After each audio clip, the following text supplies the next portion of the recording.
सब साहुं ऐसो वंचनमुकारो सब पावपणासनं मंगलानं च सर्वेषु परमं भवहि मंगलम्। जय जगजीव जोनि वियानो जगगुरु जगानंद जगनाथ जगबंधु जय जगप्रिया महाभय। जय सुयान भगो तीर्थयाराणं पश्चिमो जय जय गुरुलोगानं जय महात्मा महावीर। सर्वारिष्ट प्रणाशाय सर्वारिष्टार्थदायिने सर्वलब्धि निधानाय श्री गौतम स्वामिने नमः। श्री सुधर्मा स्वामिने नमः। अज्ञानतिमिरान्धनं ज्ञानाञ्जनशलाकया नेत्रमुन्मीलितं येन तस्मै श्री गुरवे नमः।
उत्पाद वह द्रव्यात्मक जो द्रव्य स्वरूप है, पदार्थ स्वरूप। अब उसमें भी नियमित रूप से जो उत्पाद और व्यय की प्रक्रिया होती है, सतत होती रहती है, उसमें भी व्यय भी होना है, उत्पाद भी होना है। सर्वथा उत्पाद ही होता रहे और व्यय न हो, ऐसा स्वरूप कौन सा हो सकता है? ऐसा कुछ दोनों स्वरूप ध्यान में रखिए। सर्वथा जो है हम ये देखते हैं उत्पाद ही होता रहे और व्यय बिल्कुल न हो, ऐसा हो सकता है? उत्पाद भी हो और व्यय भी हो, ये भी साथ में होता ही रहे। उत्पाद ही न हो और व्यय ही होता रहे, ऐसा संभव है क्या? और दोनों ही न हो, ऐसा कुछ हो सकता है क्या? चार विभाग लिखो आप पहले। और चारों समुदाय का एकत्विक। हाँ,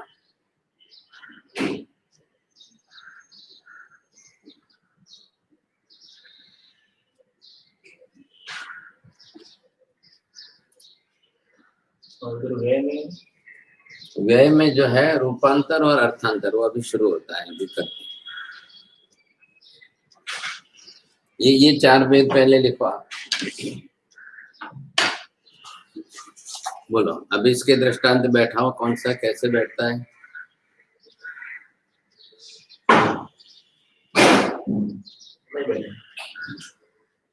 चारों भंग हो गई, दूसरा भंगी होगा, पहला तीसरा चौथा हो गई भंगी होगा।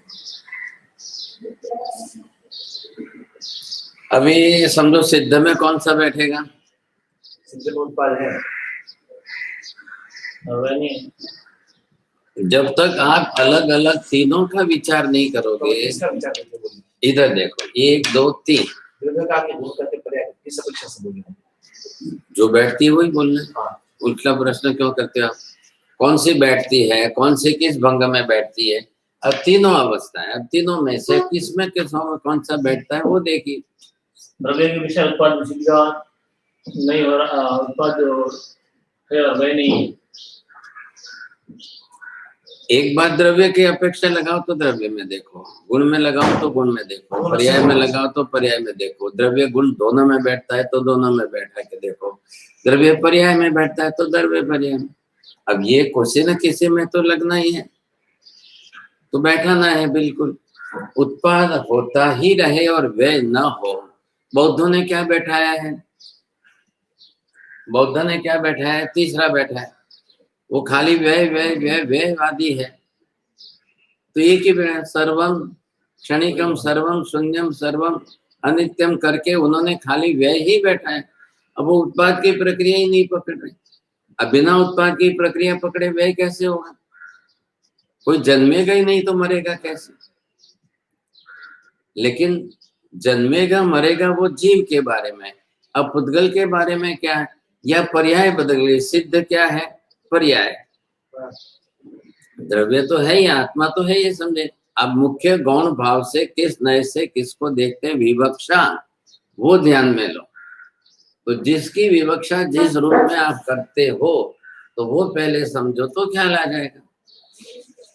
अब यहाँ पर सिद्ध जो आए तो सिद्ध में बन तो गए, मतलब उत्पत्ति तो हो गई सिद्ध की। अब वहां से हमेशा के लिए सिद्ध पर्याय ही रहनी है। अब सिद्ध स्वरूप ही देखते रहो।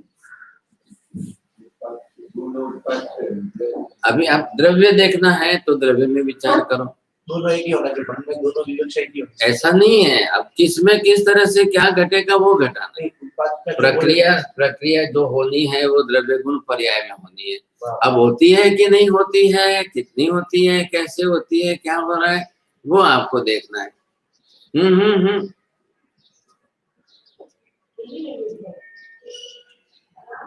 दोनों प्रक्रिया तो है ना। जिसमें उत्पाद बोले उसमें व्यय बोलेगा ना। समझिए द्रव्य में जो बैठता है बैठा, तो एक में द्रव्य और एक में गुण। हाँ, इसमें क्या हो गया? आप जिसमें जिस रूप से जो बैठता है बैठा के देखो। दोनों ही द्रव्य में करके देखो। दोनों द्रव्य में ही होते हैं तो दोनों गुण में करके देखो। दोनों गुण में नहीं है तो गुण पर्याय में कर, या फिर द्रव्य से गुण में।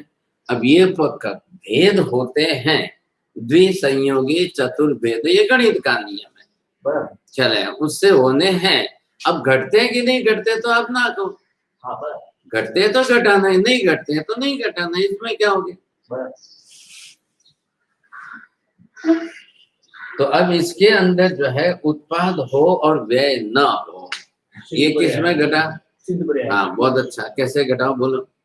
सिद्ध पर्याय की उत्पत्ति हुई, केवल होने वाला नहीं। तो उसके लिए सिद्ध पर्याय की उत्पत्ति हुई। हाँ, उसका व्यय नहीं, द्रव्य का व्यय नहीं होने वाला। बरोबर है, लिखो, बस लिखो। पहला भंग लिख करके उसका दृष्टांत बैठा दो।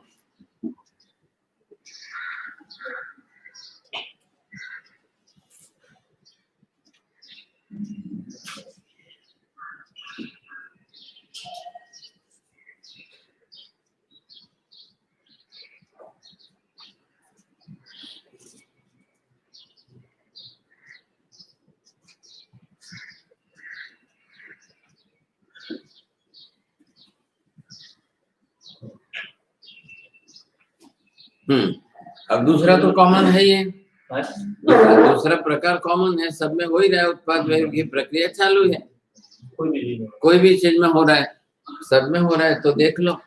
अब उसके हिसाब से जो है तीसरा में क्या है? उत्पाद नहीं हो रहा है और व्यय हो रहा है।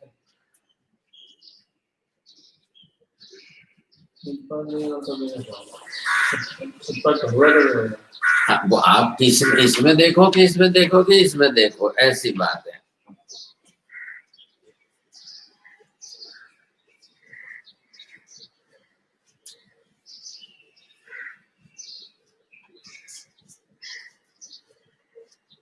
घड़े का उत्पाद नहीं हुआ उससे पहले उसका व्यय हो गया। घट पर्याय के उत्पाद से पहले घट पर्याय का व्यय हो गया, छूट गया, बना से छूट।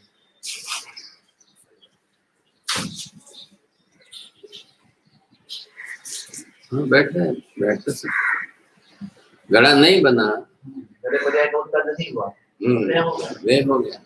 वही बना वे। अभी जीव माता के गर्भ में आया है, अभी जन्म नहीं हुआ, मर गया, वे हो गया। उत्पन्न होने से वे हुआ ना, उत्पन्न हुआ ही नहीं ना अभी।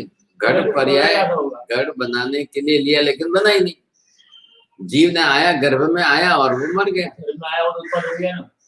वो जन्म नहीं हुआ ना। जन्म पर्याय का जो उत्पाद है, बस विवक्षा बदलनी पड़ेगी, नहीं बदलना पड़ेगा आपको, ख्याल है कि नहीं। तो ये मतलब सिद्ध गुण का उत्पाद नहीं हुआ, गुण का व्यय हो रहा है, द्रव्य का उत्पाद नहीं, द्रव्य का गुण नहीं है, क्या बोल रहे हैं। सिद्ध पर्याय की उत्पत्ति हो गई, गुण का व्यय हो रहा है।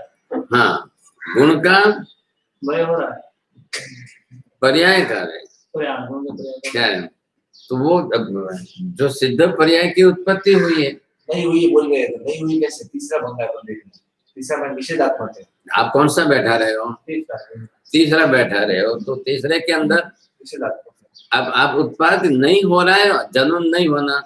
हम बालक कब कहेंगे? बालक का जन्म होगा तब जन्म से व्यवहार करेंगे। लेकिन जीव माता के गर्भ में आया और मर गया। आने से पहले मरेगा थे। आने से पहले नहीं, जन्म से। आप बोलना क्या है? भाषा कौन सी लेनी? किस नए का शब्द? जन्म नहीं हुआ, मर गया। अब पर्याप्त जीव किसको कहेंगे? पर्याप्त पूरी नहीं की। हाँ, तो जीव तो आया भी, जन्म तो हुआ नहीं। पर्याप्ति का काल 2 ही घड़ी का है। अब 2 घड़ी के काल में भी जीव आकर के मर गया, तो व्यय तो हो गया। अब व्यय हो गया तो व्यवहार किसका होगा? अब केवली को कोई जाकर पूछे कि भगवान इसका क्या हुआ था, तो भगवान ये कहेंगे कि हाँ, एक भव मनुष्य का गिना जाएगा। हाँ बराबर, उत्पन्न नहीं हुआ तो कैसे गिना जाएगा? तो नहीं, व्यय ही हुआ ना फिर, तो भव कैसे गिना जाएगा? तो भव गिन रहे। उत्पन्न हुआ तो भव गिना जाएगा। जीव अभी उत्पन्न क्या हुआ? जीव की दृष्टि से माता के गर्भ में च्यवन हुआ, हाँ, जन्म नहीं।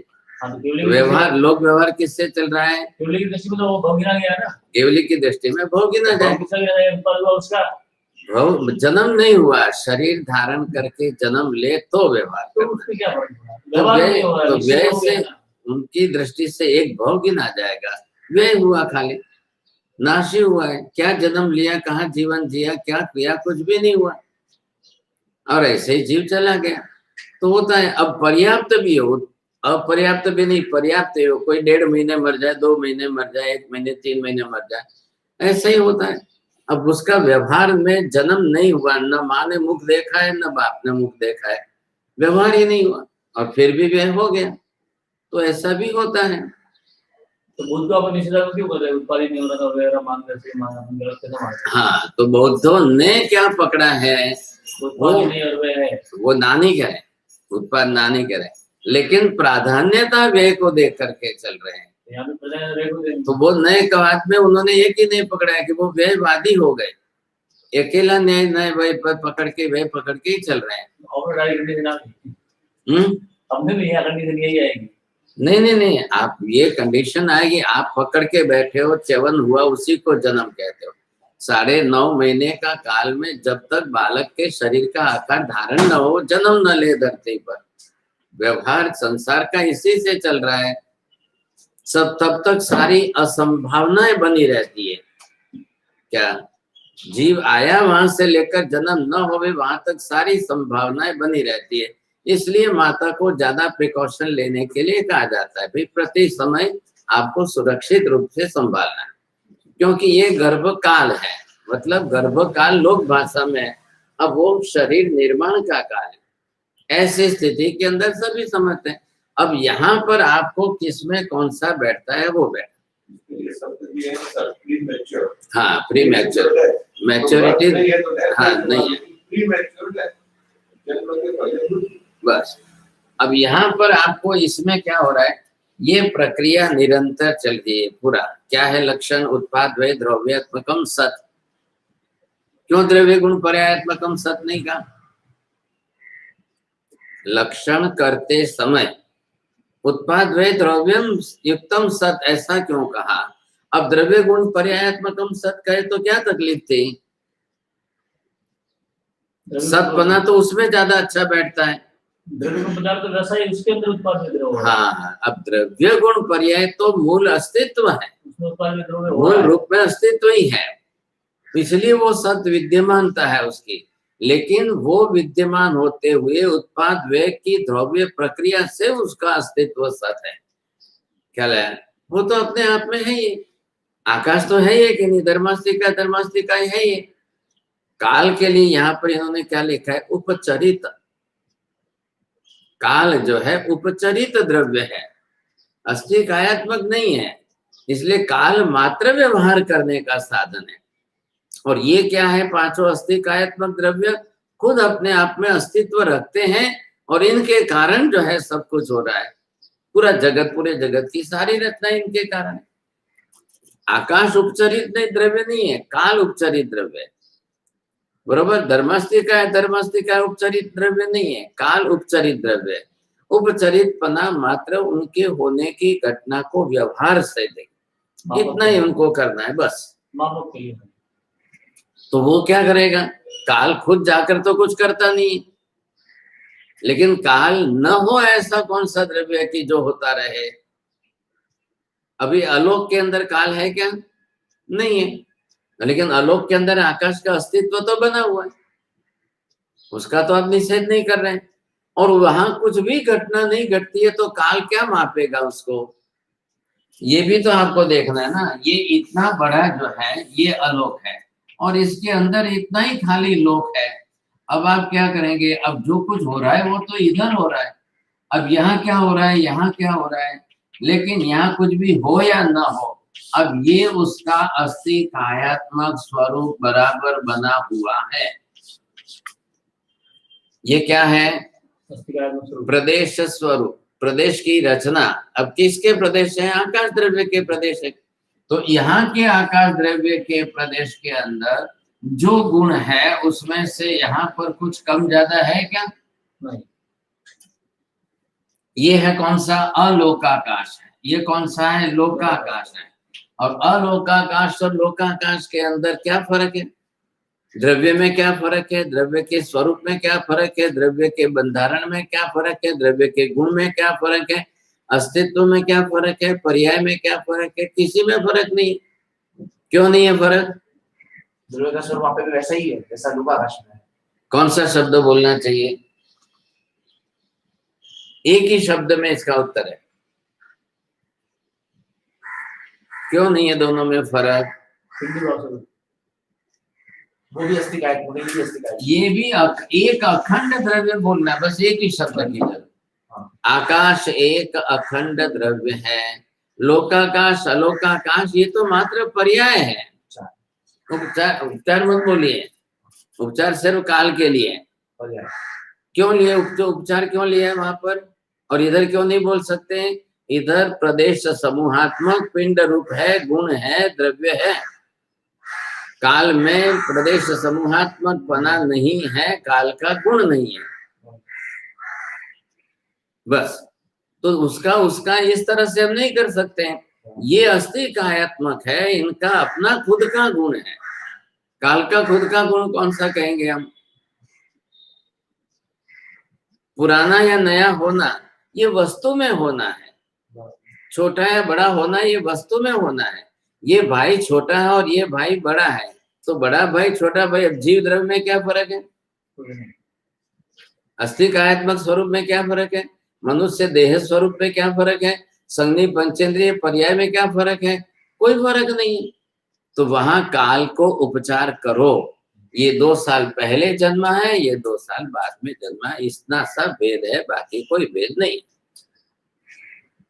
काल जो है वो भेद करने के लिए, भेद मापने के लिए व्यवहार हो गया, पर वो वस्तु स्वरूप में क्या है?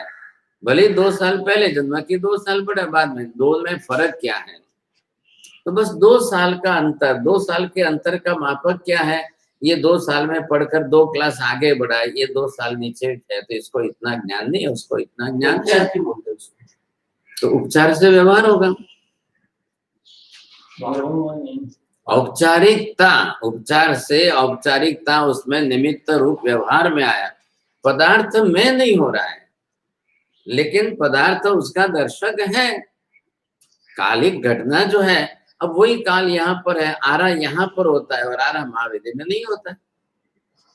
तो आरा के भाव जो सुखम सुखम सुखम दुखम सुखम, ये जो है सारे भाव, वो भरत ऐरावत में होंगे, वहां नहीं होंगे।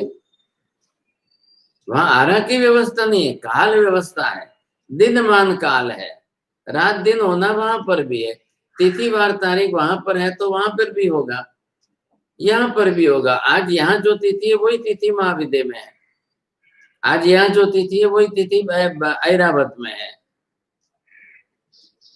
वो तो फर्क नहीं पड़ेगा। महाविद्य का मुझे ख्याल नहीं है, आप बता देना कल क्या भरत और ऐरावत की तिथि समान होगी, अब महाविद्य में तिथि का फर्क होगा कि आगे पीछे होगी? हाँ, तो आप ढूंढ के लिख लो प्रश्न, नहीं तो अगले साल भेज देना, और क्या, दो में से एक। भरत और ऐरावत में एक समान क्यों होगी वो पहले देख लो, तो उसका कारण स्पष्ट है। ये हो गया। हाँ, अब यहाँ पर ये हमने आकाश की बात, तो आकाश की एक अखंडितता आ गई।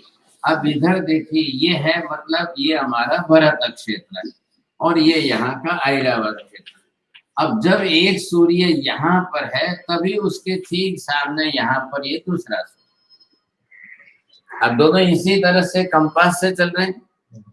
अब जब ये सूर्य इधर आ जाएगा तो ये महाविद्य है, तो दूसरा ये सूर्य इधर आ जाएगा। अब सूर्योदय तिथि है ना, तो जब यहाँ की तिथि दोनों की एक हो गई तब यहाँ नहीं होगी, यहाँ नहीं होगी, यहाँ इस समय चंद्र आ जाएगा, यहाँ इस समय चंद्र रहेगा, दोनों इक्वल चलेंगे। हाँ, सूर्य चंद्र की गति इक्वल है, इसलिए बोल रहा हूँ भरत ऐरावत। अब ये देखो, ये कंपास आपने यहाँ पर लिया कि नहीं, ऐसे। अब ये इधर का वाला इधर का देखिए, एक सूर्य और एक दूसरा। अब ये ऐसे चल रहे हैं, अब ये ऐसे चलते जा रहे हैं, ये ऐसे, ये आ गए एक लाइन में सीधे यहाँ पर, तो ये सीधी लाइन में महाविद्य है, तो महाविद्य का पूर्वी और पश्चिमी किनारा आ गया। अब इधर सिमंदर स्वामी आ गए तो इधर बाहु स्वामी आ गए, तो पूरे महाविद्य की एक तिथि हो गई ना। हाँ, पूरे महाविद्य एक तिथि। अभी इधर देखिए, ये वापस घूम रहा है, अब ये गया किधर गया, ये हिरण्य क्षेत्र आ गया, अब ये कौन सा निषद क्षेत्र आ गया, अब ये घूम रहा है, अब ये घूमते घूमते आ गया इधर भरत ऐरावत में। तो ये ऐरावत है और ये भरत है, तो एक सूर्य इधर है एक सूर्य इधर है, दोनों एक ही तिथि में चल रहे हैं। तो भरत का सूर्य ऐरावत में जाता है, क्यों नहीं जाएगा? ये गति है ना, ये देखो ना। तो आप भरत का और ऐरावत का नाम, तो उसको सूर्य को तो नाम नहीं दे सकते हो, सूर्य को तो नाम नहीं दे सकते हो क्षेत्र के आधार से। पूरे महाविद्य में समान चलता है। मैंने क्या बोला आपको, सूर्य को भरत का सूर्य और ऐरावत का सूर्य नाम नहीं दे सकते हो। ये घूम रहे हैं, तो ये घूमते घूमते यहाँ आए तो महाविद्य में रहे, दोनों साथ ही। अब महाविद्य का नाम देंगे आप, फिर क्षेत्र बदलते जाएंगे। उनको तो आकाश में चलना है, गति तो उनको क्षेत्र से तो कोई मतलब नहीं, ये गति इनकी है, तो घूमते हुए जाएंगे तब उस क्षेत्र में गति होगी। तो ये यहाँ पर आ गए। अब ऐरावत और भरत की समांतरता चलेगी हर बात में, तो यहाँ पे महाविद्य की समांतरता नहीं आएगी। भरत ऐरावत में एक सरीखी समानता। अब इधर देखो, ये चैत्र सुदी 13 महावीर स्वामी का जन्म, तो ऐरावत में भी सूर्य अपने जैसे ही है, सेम टेंशन होगा। क्या फर्क पड़ेगा? 24 कलाक में तो कोई फर्क नहीं पड़ने वाला है। चल रहा है। हाँ, तो आप तो ज्योतिषी समझते हो, ज्योतिषाचार्य। अब इधर देखो, अब ये चैत्र सुदी 13, इधर महावीर स्वामी का जन्म, बरोबर, और ठीक इधर चैत्र सुदी 13, वहां पर दूसरे 24वें तीर्थंकर भगवान का जन्म होना ही होना, सब समान ही है, पांचों। हाँ, अब आप समझते हैं, ख्याल आएगा। इधर चैत्र सुदी 13 भरत क्षेत्र में आए, तो हमारे दक्षिण भारत में चैत्र सुद 13 को भगवान महावीर स्वामी का जन्म हुआ। अब वहां पर भी ठीक चैत्र सुद 13 ही, और वही चैत्र सुद 13 वही समय वही नक्षत्र आएगा, उत्तराषाढ़ ही आना चाहिए, और उसी समय वहां पर वहां के 24, यहाँ जो 24 चल रहे हैं, तो उनकी 24 के अंतिम तीर्थंकर का जन्म उधर तक ही होगा, होना ही चाहिए। ख्याल है। अब ये महावीर ऐरावत कितने हो गए? ये ऐरावत 5 हो गए, तो पांचों में चैत्र शुद्ध तेरस एक शरीक है। अपने यहाँ पे 5 है, वहाँ पे 5 10 क्षेत्र समान है। हाँ, तो पांचों में चैत्र शुद्धि तेरस समान, तो पांचों ऐरावत में 5 भगवान का जन्म। लेकिन मेरा प्रश्न ये है, पांचों भरत क्षेत्र में चैत्र शुद्ध तेरस है, तो 5 भगवान का जन्म। 5 भरत के, 5 ऐरावत के, 10 तीर्थंकर का जन्म एट ए टाइम उसी तारीख, उसी नक्षत्र, उसी वार में होना ही चाहिए। जी सर। अब वापिस आएगी, अब ध्यान दो, अब वापिस कब आएगी?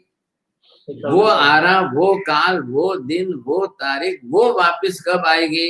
अब वापिस जो है चलते चलते हम अवसर्पिणी से उत्सर्पिणी में आएंगे। उत्सर्पिणी का वापिस चौथा आरा शुरू होगा। चौथे आरे का अंतिम किनारा जब होगा, तो मतलब उत्सर्पिणी में गिनेंगे तो पहला, दूसरा, तीसरा क्रम रहेगा, लेकिन समांतरता चौथे की आएगी। तो वहां पर भी जैसे ही चैत्र शुद्धि तेरस आई कि उस दिन वहां पर जन्म होना ही होना है, तो ये शाश्वतता बैठी है। अब आपको ख्याल आ रहा है, ये इधर है, ये अवसर्पिणी काल, और ये इधर से इधर आया, ये उत्सर्पिणी काल। अब ये है चौथा आ रहा है यहाँ पर, ये 24 में महावीर स्वामी भगवान। अब इसके बाद ये 5वां गया, 6ठा गया, ये 5वां गया, और ये चौथा, ये तीसरा शुरू हुआ। ये समांतरता आई। इधर देखिए, ये चौथे के चौथे आ रहा है, ये चौथा आ रहा है, इसके लास्ट में 24 में महावीर स्वामी। ये इधर यहाँ पर शुरू हुआ, 5वां समाप्त हुआ। इधर जो है ये महावीर स्वामी के समकक्ष बरोबर ये पहले तीर्थंकर भगवान पद्म प्रभु, पद्मनाभ स्वामी। अब बरोबर चैत्र शुद्ध तेरस को ही जन्म होना है। बस घड़ी का कांटा ऐसे चलेगा, बस फर्क इतना ही। ये हो गए, और ये तीर्थंकर हो गए पद्मनाभ स्वामी। अब इनका निर्माण 72 वर्ष में ही होना है। अब इनका निर्माण 72 वर्ष में होने की ये 250 वर्ष का अंतर। अब ये बरोबर पोष दशमी को पार्श्वनाथ भगवान का जन्म होना ही है। इधर पार्श्वनाथ भगवान थे, और उधर दूसरे 23वें तीर्थंकर के बाद जो है दूसरे तीर्थंकर का जन्म होना ही होना है। सब क्रमशः चलता रहेगा, बरोबर चलता रहेगा। महाविद्य क्षेत्र में जो है पूरे 32 विजयों में दिन रात की समांतरता होगी। हाँ, अब वहां पर ये बीच में नहीं आएगा। महाविद्य क्षेत्र का गणित अलग, लेकिन वहां पे तो 32 में तो समानता रहेगी। आप अलग पूछ रहे हो, आप सूर्योदय सूर्य की बात, तो दोनों तरफ है ना, इधर से भी और इधर से, और 1 लाख योजन का अंतर है ना महाविद्य में। अब ये तो मैंने काल की बात पूछी, आपने तुरंत वहां से विषय बदल दिया। अब ये जो है ये महाविद्य है।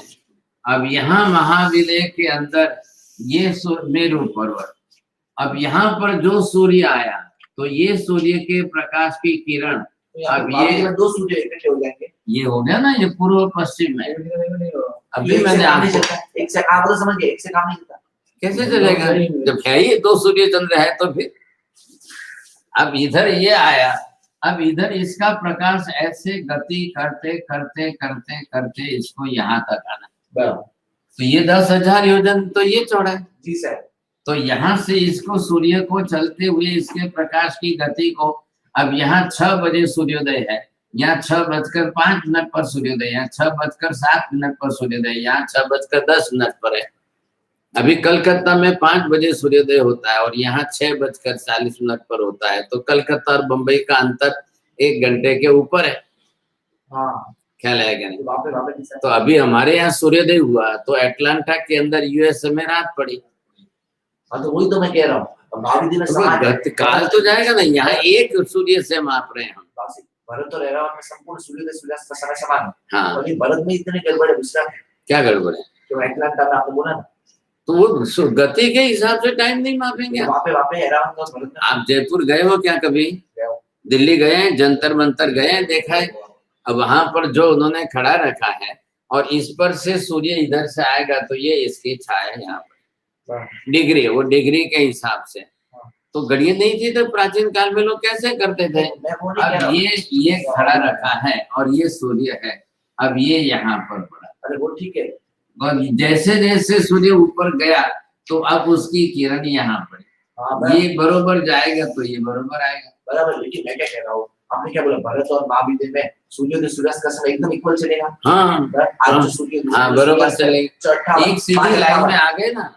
आप ये देखो, ये तो समझ गया, ये सीधी लाइन में आ गए, इसलिए एक सीधी, हाँ। दोनों तरफ से, एक तरफ नहीं, कहीं पर भी जाओ दुनिया के, ये जम्बू द्वीप के किसी किनारे जाओ, ये चला, ये चला, ये चला, ये चला, ऐसे चलेगा तो इधर जो आएगा वही इधर समय आएगा। अब ये इधर जो है भरतपुरा होने आया, इधर ऐरावतपुरा आना है। ओके। जब ऐरावत छोड़ देगा तो निषद पर्वत पर आएगा। अब वहां से छोड़ दिया तो इधर रात हो गई, इधर सूर्योदय हो गया। महावीर भी ध्यान देना। तो ये मतलब ये हुआ बराबर, ये आए ना, भारत के जिस कोने में हम होंगे वहां से एग्जैक्ट ऐरावत के उस कोने में हाँ, वही होगा। तो ये डिग्री समझो, भी चलेगी ना। मुंबई में जो है 5:51 का सूर्यास्त है, तो वहां पर जो ऐरावत में जो मुंबई के सेंटर में जो आ रहा है वहां पर 5:51, बस वहां पे जो एटलांटा के स्थान पर जो आ रहा है तो वहां पे एटलांटा जैसे चल रहा होगा। हाँ, ये सब बर्फ, अमेरिका तो अमेरिका, कलकत्ता तो कलकत्ता। अंतर जो बढ़ेगा, वो क्षेत्र जो बढ़ेगा उसके हो गया, क्लियर हो गया। अब दूसरा प्रश्न कि बावजूद जो है आपने बोला अब 10 भगवान एक साथ जन्म लेते हैं, हाँ, तो इन 10 का जन्माभिषेक कैसे करेंगे? अच्छा, अमर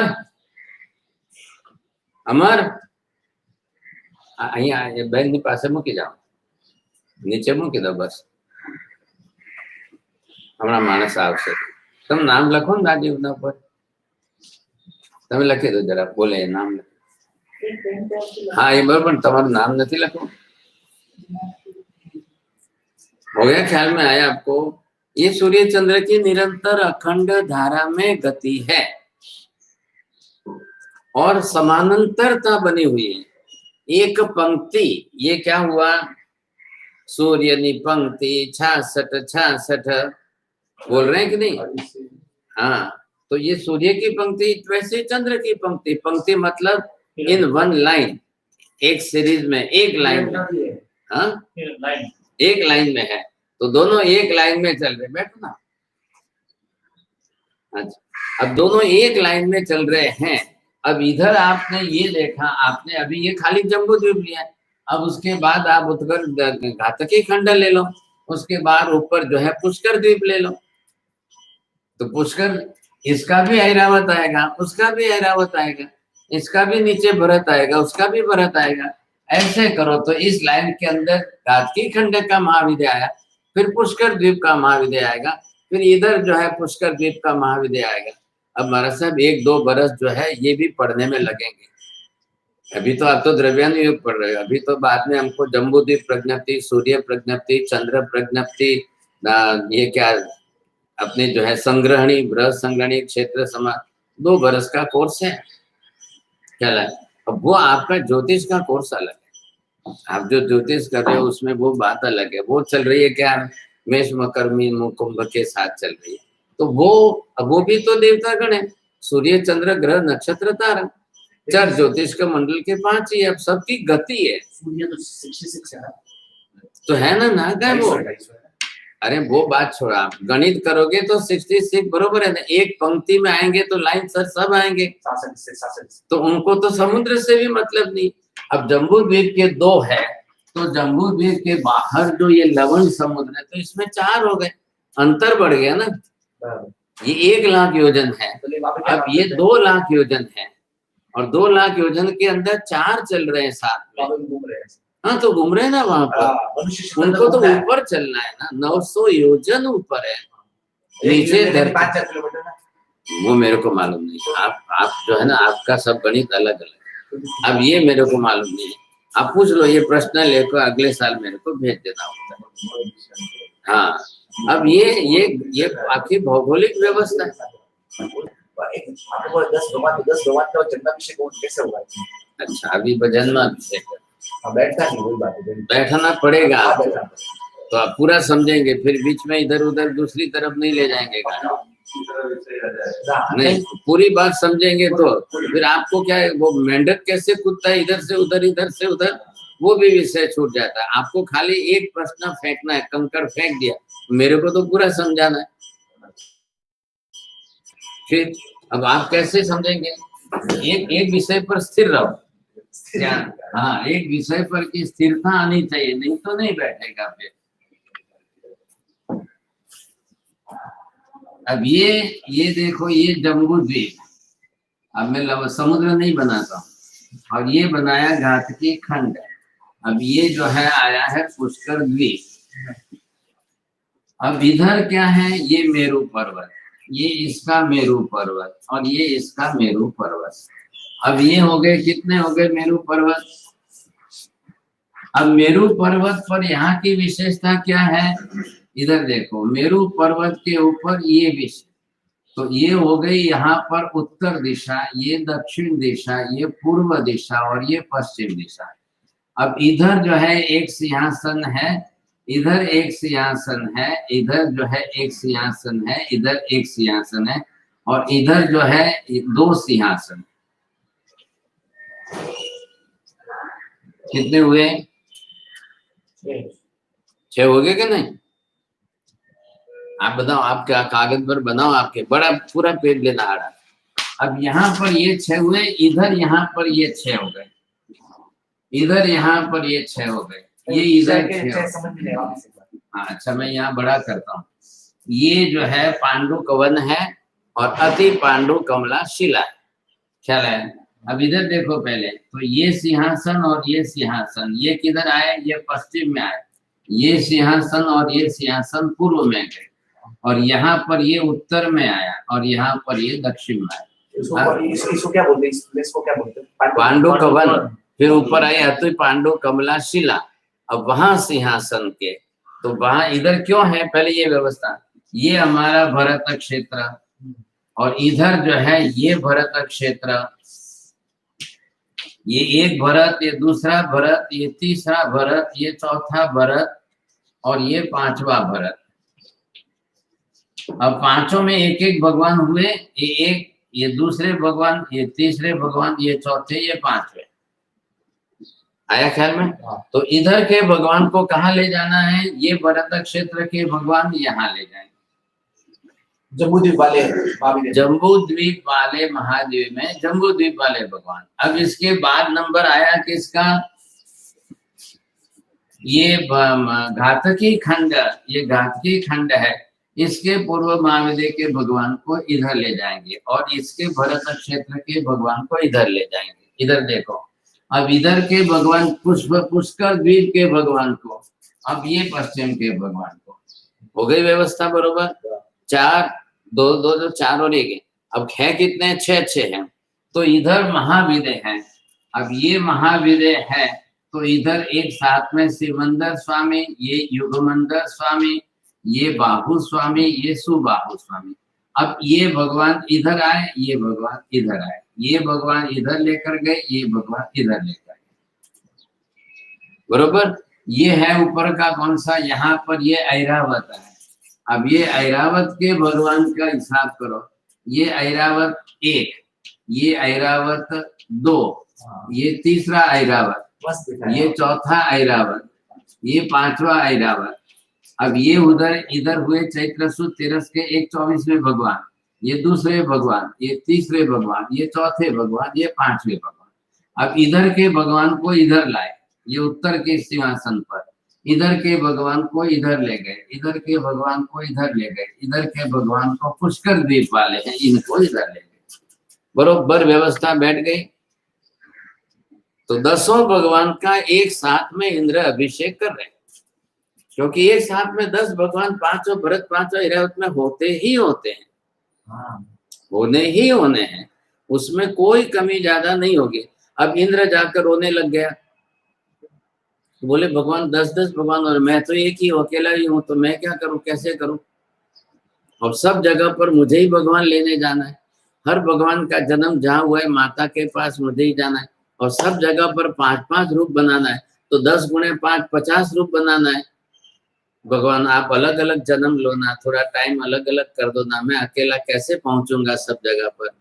तो वहां पर भगवान ने कहा कि ये आपके हिसाब से नहीं होता है, ये कालिक व्यवस्था शाश्वत है, उस हिसाब से 10 भगवान एक दिन साथ में जन्म नहीं। चलो हम भरत ऐरावत का गिनते हैं तो 10-10 है, लेकिन महाविद्य के तो 20 है।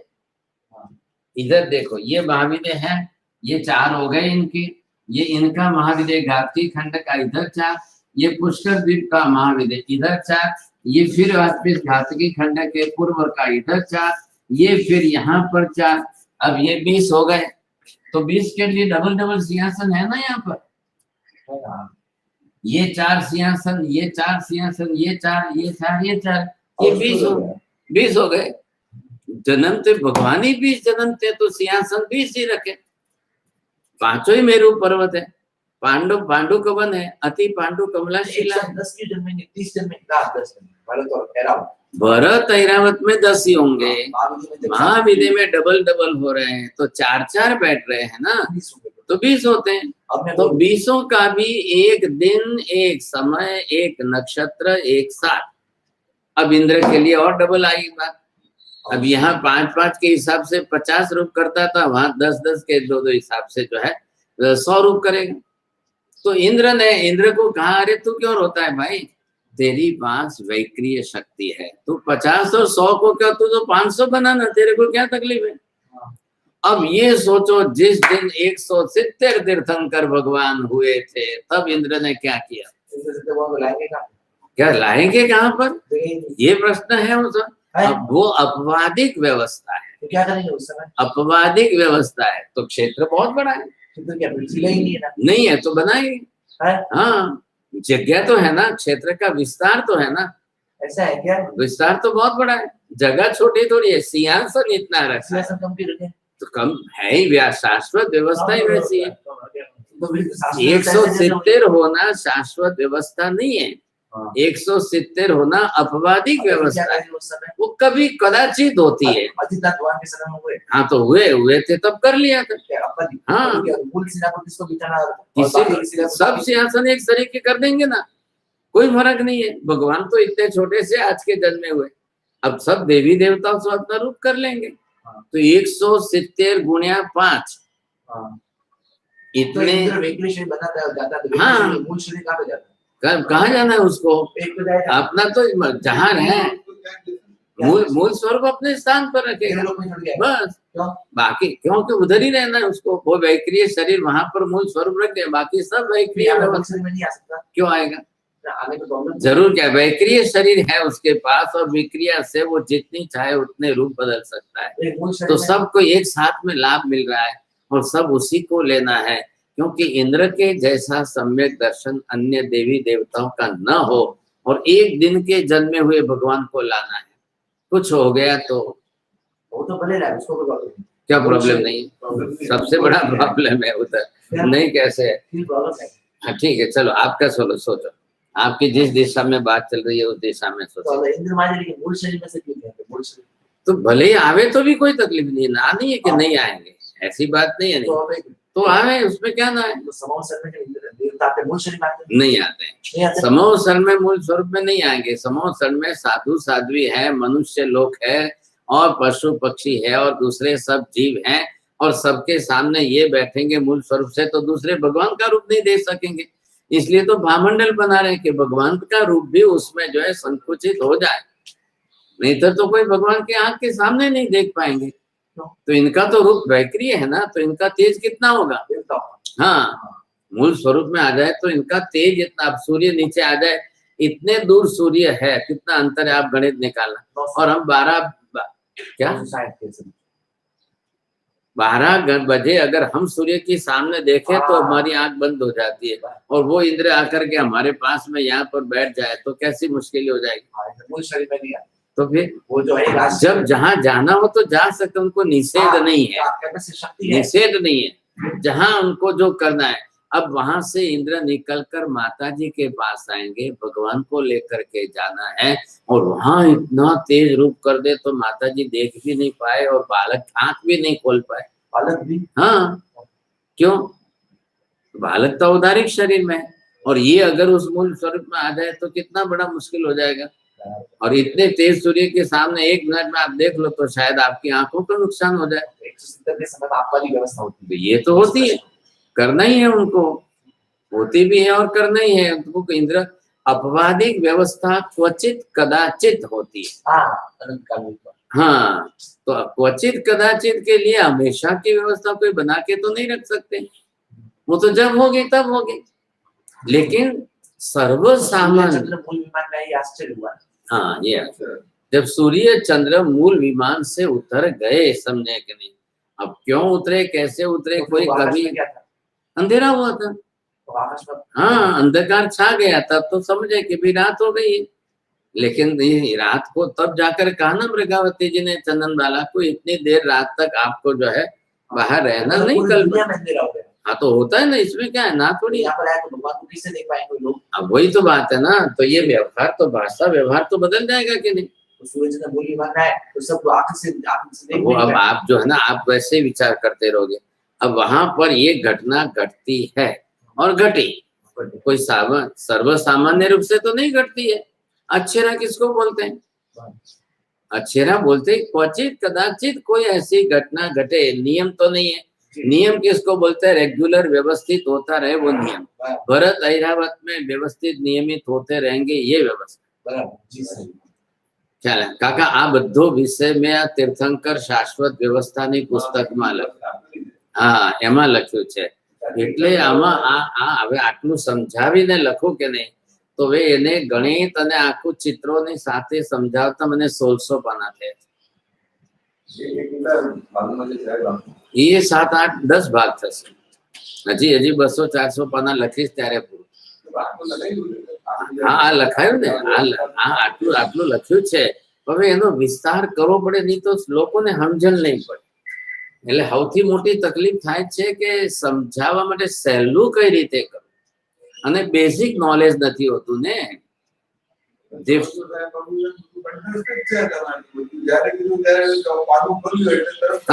પણ કાકા મગજનું દહીં કર્યું છે ત્યારે, અને લખતા લખતા લખતા લખતા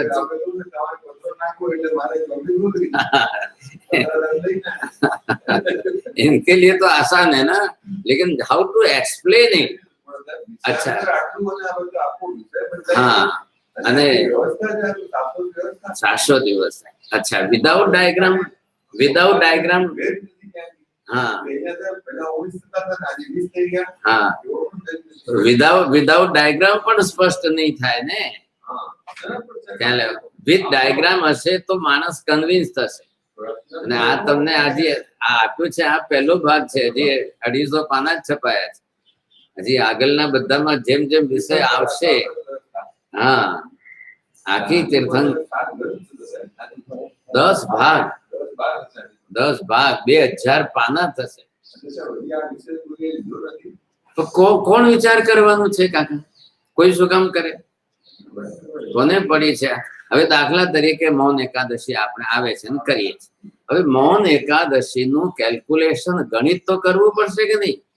90 જીનના 150 કલ્યાણ, તો 150 કલ્યાણ થાય છે કઈ રીતે? ગણિત તો કરવું પડશે કે નહીં? ભગવાન કેટલા થયા અને કલ્યાણક કેટલા થયા, એટલે એ કલ્યાણકો આટલા થયા તો કયા ક્ષેત્રમાં થયા, કયા ભગવાનનું કયું કલ્યાણક થયું। હવે પછી આ કોમન વાત લખ્યા પછી મૌન એકાદશી ને પરમાનન્ટ વ્યવસ્થામાં સેટ કરવાની। એ મૌન એકાદશી પ્રમાણે જે છે ચાલ્યા જ કરશે। એટલે 12 મહિનામાં બીજી એક પણ તિથિ એવી નહીં આવે, નથી આવતી જ નથી। અને આ એક જ તિથિ એવી આવે ને, એ તિથિમાં આ કલ્યાણકો 150 થવાના। બધું એ જ। हाँ ये हो गई ना शाश्वत।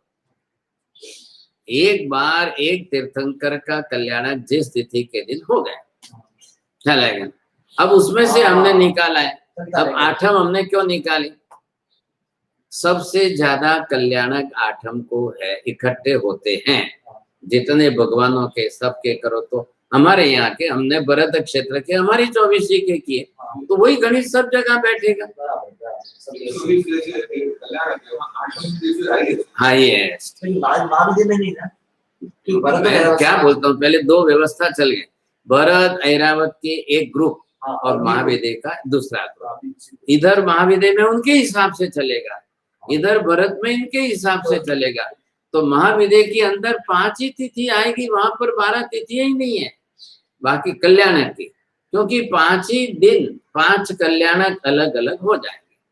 अब सबका कल्याण एक दिन साथ में ही है, तो वहां अलग अलग कल्याणक आएंगे ही नहीं। भरत ऐरावत में विशेषता क्या है? सब कल्याणक अलग अलग है, सबके कल्याणक अलग अलग है। और वहां ये विशेषता है कि एक दिन 20 का जो है कल्याणक एक ही आएगा, तो 5 ही कल्याणक हुए। भले भगवान 20 है तो क्या हुआ, कल्याण के निमित्त प्रसंग 5 ही बनने वाले। हाँ। और इंद्रों को कितनी सावधानी रखनी है, एक दिन में सब जगह पहुंचना है और एक ही टाइम में पहुंचना है क्या, तो ये उनकी व्यवस्था है। अब ये दिमाग में बैठाना, सोचना, विचार करना, उसके ऊपर चिंतन मनन करना, डायग्राम बनाकर लिखना मगज का दही हो जाता है। तब इंद्र जब विक्रिय रूप लेकर के आता है तब लोगों को पता चलता है कि सामान्य व्यक्ति से देवता है, ऐसे स्पष्ट प्रतीत होता है। कुछ भी नहीं होगा, ओहो, किसी को भी नहीं होगा, पता ही नहीं चलेगा। अरे भगवान जाने। इंद्र महाराज ने पंडित का रूप लिया और महावीर स्वामी को पाठशाला में ले गए, तब आए। वो आए और जब बरोबर। दीक्षा विधि होती है परमात्मा की, हाँ दीक्षा हो, हाँ, कोई भी कर लेना, तो वो सामान्य में वो हाँ इधर का रूप लेकर के आएंगे, सामान्य रूप में घुसेंगे। तो अब दीक्षा कल्याण में हजारों लोग बैठे हैं सामने, सामान्य रूप लेके आएंगे। बस तो फिर वो देवता है, भगवान की उनकी महिमा बड़ी भगवान तो जानते हैं, देखते हैं। भगवान लोगों में होना चाहिए, लोगों में होगा ना, ग्रुप में जिस तरह से होगा, इंद्र इंद्राणी आकर के भगवान के लुंचित केश को ग्रहण करेंगे, पता ही नहीं है, पता करा देंगे, लेकिन वो इस तरह से नहीं कराएंगे कि लोग देख ही ना सके। नहीं तो क्या पता चलेगा, लोग सब होगा। अब महावीर स्वामी का निर्वाण दीपावली को हुआ, देवताओं ने आकर शिविका बनाई, पालकी में भगवान को विराजमान किया और सीधे जो है नंदीवर्धन भाई साहब को कहा आपका अधिकार है। इसलिए नंदीवर्धन ने आगे दाहिना कंधा पहले खुद उठाया और बाजू में इंद्र। 2 पालकी है ना, पालकी के 2 खभे हैं, तो दोनों ने खभे दिए, तो दोनों। अब इंद्र नंदीवर्धन तो अपना रूप नहीं बदल सकते, वो तो औदारिक शरीर है, तो बदलना तो इंद्र को ही है। अब उनको बदल करके नंदीवर्धन के पैरेलल समांतर, तब जाकर वो कंधे पर उठाएंगे तो पालकी का लेवल बैठेगा। पीछे दूसरे 2 देव भाई तो एक ही है ना, नंदीवर्धन, बाकी के तो दूसरे हैं। तो फिर इंद्र भाई का अधिकार होता है। हाँ बिल्कुल बिल्कुल। तो जो संबंधी उनको तो पहला आमंत्रण है, आपका अधिकार है, पहले आप करो। नहीं है तो इंद्र महाराज, जिसके भाई आदि नहीं है तो इंद्र महाराज खुद करते हैं। मल्लीनाथ भगवान थे, उनको भाई बहन कोई नहीं था, तो करना तो इंद्र को है ना। अग्नि के प्रज्वलित करेंगे तो इंद्र ही करेंगे। समांतर कर ली लेकिन रूप कुछ एक्स्ट्रा बनाएंगे, क्यों बनाएंगे एक्स्ट्रा बनाने जाएंगे तो ये सब कैसे देख सकेंगे, सबके साथ मैच कैसे होंगे, सबके साथ मैच होना अनिवार्य है। 11 घंटे में वायु में प्रश्न पूछते हैं देवता है कि नहीं, भगवान के लिए मेरे सामने दिख रही है देवता है। हाँ, तो वहाँ देव तत्व के रूप में उनके जिन चिन्हों से, मुकुटधारी आदि आदि जिन चिन्हों से दिखाते हैं तो सामने दिखते हैं, ख्याल है कि नहीं। तो वहां पर क्यों दिखाया, वहां पर इन्होंने अपने वेद में जो पढ़ा है वो देवताओं का सारा मायावी रूप है। ये जो वैक्रिय शरीर का रूपांतर परिवर्तन करना, ये क्या है, मायावी रूप है। तो वहां को जाना थी मायोपमान गिरवाणन देवान, वो प्रश्न शंका ब्राह्मण ने इसलिए की, कौन जानता है इन ब्राह्मण पंडित ये जो है गिरवाण वाले मायावी रूपों को। तो वो तो क्या समझ, 4 अंगुल नीचे चलते हैं, नीचे यहाँ पे आते तो 4 अंगुल ऊपर चलते हैं। हाँ चलते हैं, बरोबर चलते हैं। अब जैसा स्वरूप है, भद्र स्वामी ने पहचाना कि नहीं पहचाना, भद्र स्वामी के सामने आए, भद्र स्वामी के सामने आए तब कैसे पहचाना, फिर कंठ की फूल माला का जो है, तो ये सब आपके पलकारे करेंगे ना, थोड़ी है। जब वैक्रिय में पूरा शरीर रूपांतर करते हैं तो फिर आंख पलकारे में क्या फर्क पड़ेगा। जो है जिसको फंसाया, हाँ तो वो तो कर सकते थे, कर सकते थे, सब कर सकते। देवताओं के लिए थोड़ी ना है, निषेध तो है नहीं, देवता चाहे तो इच्छा हो तो पीछे भी चल सकते, सब चल सकते। हाँ, कोई ना थोड़ी। वैक्रिय का मतलब ही ये है, विक्रिया आते हैं तो देवता का थोड़े चिन्ह रखते हैं, बाकी पूरा रूप विक्रिया करना उनके लिए है। विक्रिया वो कभी भी कुछ भी कैसे भी कर सकते हैं, उनके लिए कोई निषेध नहीं। चल अब ये होगा, अभी तो बहुत विस्तार है इसमें, तो मस्त है जो टॉपिक। हाँ, अब आप 2 बरस इसको पढ़ना।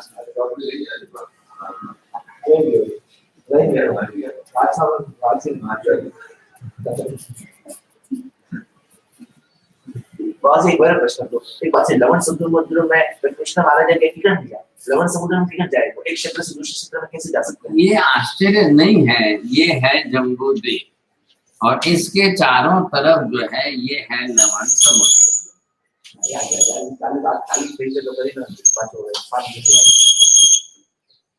अब ये लवण समुद्र है तो लवण समुद्र जो है ये कितना है, ये यहाँ से यहाँ ये 2 लाख योजन। अब 2 लाख योजन में यहाँ पर ये है भरत क्षेत्र। अब भरत क्षेत्र से मान लो ये जा रहे हैं यहाँ पर, तो ये आया यहाँ से घातकी खंड। अब ये घातकी खंड का जो है भरत है, और इधर ये दूसरा भरत है। हाँ जी लगी तो बात नहीं है। हाँ जल जम्मू द्वीप। हाँ।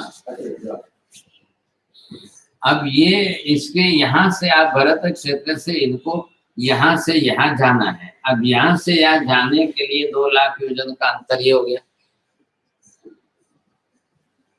अब या तो जलयान से जाए या वायुयान से जाए। अब जिस तरीके उनकी शक्ति है वो भी वासुदेव है, ख्याल है। अब ये जहाँ कर यहाँ जाकर के यहाँ के क्षेत्र में जो रह रहे हैं उनके साथ उनको द्रौपदी को वहां लेकर गए। तो वहां जाकर के को लेके गए, कैसे लेके गए? उड़ा के, देवता, हाँ देवता लेके गए। वो रूप लिया ना, तो वहां से नारद जी जो है वो अपहरण करके वहां ले जाते हैं। अब नारद जी आकाशगामिनी बता रहे हैं, तो आकाशगामिनी विद्या से कोई ले जाकर वहां पद्मोत्तर राजा के यहाँ पर रखी हुई। अब वहां रखने के बाद जो है इन्होंने शंखनाद किया और उनको वहां जाकर द्रौपदी को छुड़ाकर वापिस लाना है। क्या अब ये संघर्ष करना है, तो ये भी सब मांत्रिक शक्तियों और दैवी शक्तियों से ही करेंगे। आश्चर्य में क्यों लिखा? तो ये नहीं होता है ना, ऐसा नहीं होता। कोई व्यवहार हमारा घातकी खंड के साथ